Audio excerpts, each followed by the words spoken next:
सत्संगत जी, प्यार से कहना धन निरंकार जी। आप सबके दर्शन हुए थे, उसके बाद गर्भ से हो रहे हैं। तो ये जो आप सबका सत्संग के प्रति, निरंकार के प्रति, सेवा के प्रति, सुमिरन के प्रति ये जो अपना एक मन है, जो निरंकार में टिकाने वाली बात होती है, जो अपना असली रूप है हर एक का, उसकी पहचान करने तक की यात्रा ही नहीं है। सिर्फ एक बार जब ये रूबरू होकर इस प्रभु परमात्मा का ज्ञान, ब्रह्म ज्ञान द्वारा आज हमें जब मिल जाता है, तो उसके बाद जीवन को कैसे जीना है, वो सब बातें जो इस सत्संग रूप से हमें शिक्षा मिलती है, उसको किस तरह अपने जीवन में अपनाना है। तो वही भाव आप सबका आज दिख रहा है कि चाहे आज कुछ भी करा जा सकता था दिन में, पर आप सबने ये वो डिसीजन लेकर कि आज सत्संग ही किया जाए। तो उस तरह ये जो नहीं भी आ पाए और उनका भी ध्यान था सत्संग में आने का, या आप सब जो आए भी, तो कैसे ये समय की बात है कि अपना यूज जो किया उसको इस प्रभु परमात्मा निरंकार के एहसास में बिताने वाली बात आ जाती है कि कैसे हमारा एक एक पल ये प्रभु परमात्मा निरंकार ने जो हमको बख्शा है, उस पल को हम सदुपयोग करते हुए कि किस तरह हमारी इंटेंशन की बात होती है वो कि हमें सत्संग में आकर एक एक पल सिर्फ आकर बैठ के चले जाना नहीं, पर एक एक वक्ता, चाहे छोटे बच्चे की जुबान से था, बुजुर्ग की, बहन भाई, जिनसे भी कविता रूप, गीत रूप, स्पीच रूप, जो भी बोला सबने, वो एक एक वचन ऐसा था जो पूरे जीवन में एक इम्पैक्ट पॉजिटिव कर देता है।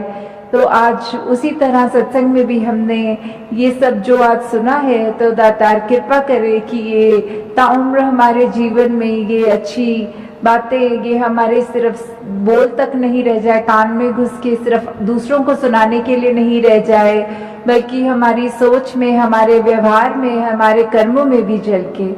तो ये पंक्तियों में जिस तरह ये बात हो रही है हरदेव वाणी में कि ये सुख की बात है, ये जो हर एक को जो अपने जीवन में सुख की प्राप्ति करने के लिए क्या एक रास्ता अपनाना है। जिस तरह अभी सत्संग की भी बात हुई, उस तरह यही कि युगों युगों से देखा जाए तो संतों का तो दिल ऐसा ही हुआ है जो सिर्फ अभी की बात नहीं है, चाहे कलयुग हो, सतयुग हो, द्वापर हो, कोई भी समय ले लें, कि संतों ने तो हमेशा यही चाहा है कि एक जो हर एक को कैसे मन में चैन दिया जाए, हर एक को किस तरह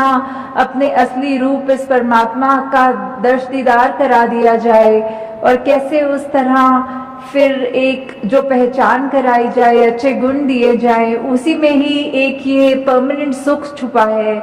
छोटे छोटे सुख तो कहीं ना कहीं हर समय पे मिल जाते हैं, पर ऐसा कौन सा सुख है जो हर समय एक जैसा ही हो और वो उस सुख में कुछ बढ़ा ना जाए, कोई घटा ना जाए।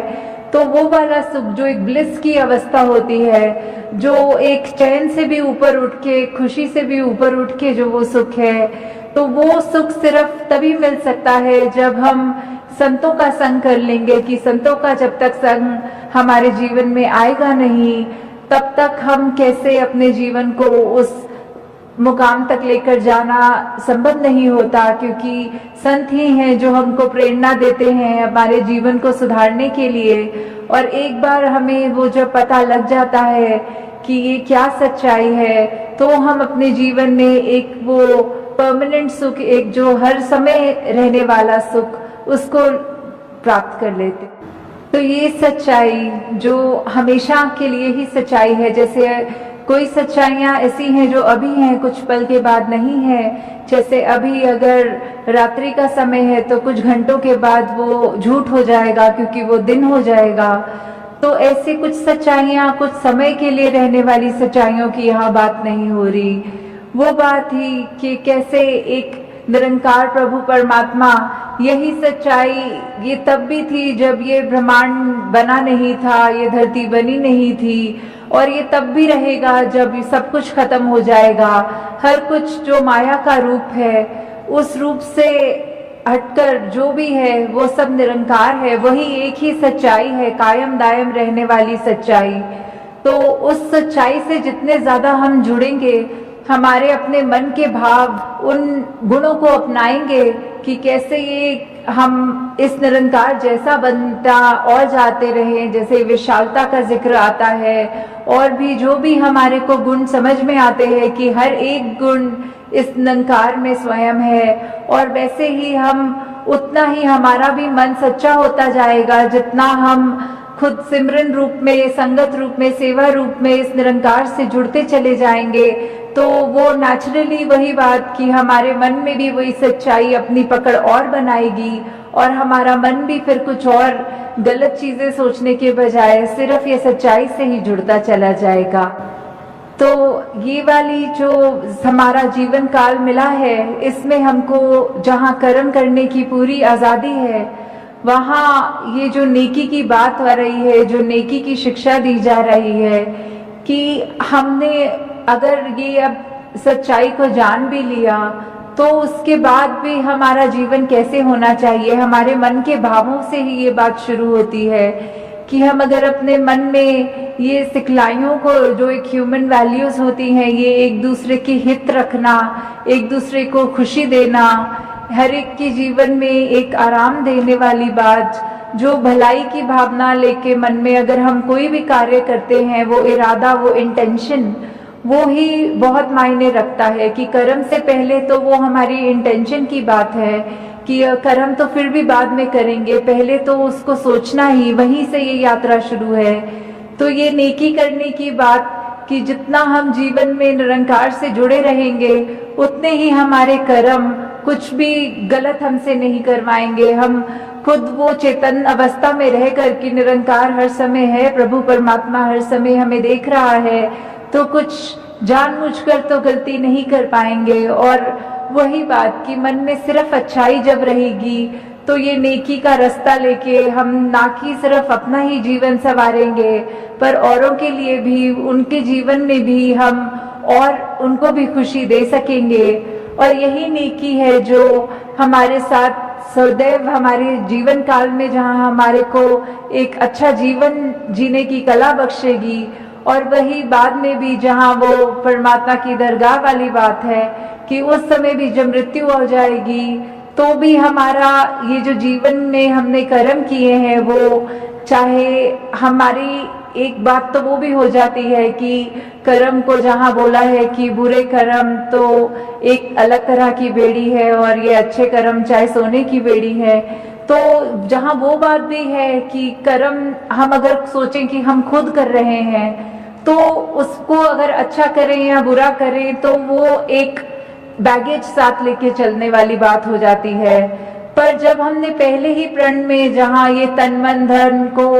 सरेंडर वाली बात, ये समर्पित कर दिया इस परमात्मा के आगे कि सब जो बख्शा है उसी का है, तो ये ख्याल भी और ये कर्म भी जो भी हमारी तो कोई औकात नहीं कि करें। तो जब उस भाव से हम रहेंगे और हमारे अच्छे कर्म हमसे होते जाएंगे तो फिर वही बात है, वही कर्म है जो आगे हमारे मृत्यु के समय भी हमारे साथ जो आगे जाएंगे।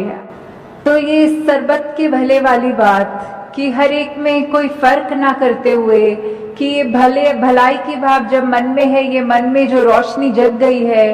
तो फिर उस रोशनी ने कोई पार्शियलिटी नहीं करनी, कोई ऐसा नहीं सोचना कि सिर्फ इस व्यक्ति के लिए ही रोशनी है, इस व्यक्ति के लिए अंधेरा है। तो वो जब रोशनी जगी है तो वो हर एक बराबर है, आगे हर एक को ही उतना ही दिखना है। तो हमने भी अपने नजर में कोई फर्क नहीं करना। वो भाई कन्हैया वाली सेवा भक्ति की बात कि जहाँ युद्ध के मैदान में जब उनसे भी पूछा गया कि आपने ये सेवा रूप में पानी पिलाना है, तो उन्होंने कोई फर्क नहीं किया कि ये हमारी सेना है और ये दुश्मन की सेना है। उनको भी वही भाव लगा कि सभी अपने हैं। ये जो अपनापन, ये जो सभी अपने वाली भाव है, वो उस भाव से जो सेवा की गई उनकी भी, तो वही एक मूल बात है कि जब ये परमात्मा प्रभु ये ही एक है और हम उसके संतान, चाहे कितने भी भिन्न भिन्न दिखते हों, आदतें कितनी अलग हों, खान पीन, कोई पहनावा, कोई रहने की जगह, कोई देश, जितने भी अलग हम उस तरह दिख रहे हों, पर ये जोत तो एक ही है जो हमारे साथ है, जो हम जिसका अंश अपने आप को बोलते हैं, परमात्मा का अंश ये आत्मा, सब में वो ही एक बराबर आत्मा है। तो कोई उस तरह का फर्क ना जब करें और अपने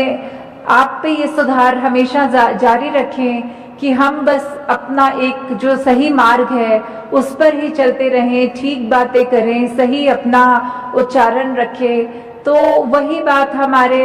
जीवन में खुशबू भी जहाँ डालेगा वही हमको और निम्रता की ओर भी लेकर जाएगा। हमको अपने कर्मों के ऊपर वो अभिमान भी नहीं होगा और हमेशा वो सेवा भावना जहाँ सभी अपने हैं उस नजरिए की तौफीक भी हमको हमारे साथ रहेगी। तो दासी सभी से यही एक कामना करते हुए कि निरंकार का जो पहचान हमें मिली है, हमको अपने कर्मों में ये एक एहसास हमेशा रखना है और साथ ही जहां अपने आप को तो ठीक मार्ग पे सेल्फ करेक्शन मोड पे रख के हर चीज को करना है, साथ ही कोशिश ये भी हो कि हम जितने भी और हमारे जानने वाले हैं हम उन तक भी ये सच्चाई की आवाज पहुंचाएं कि जिस तरह हमको ये तौफीक मिली है, दातार कृपा करे हर एक के घर में एक ये ज्ञान उजाला होकर उनको भी ये रोशनी मिले। साथ संगत जी, धन्यवाद।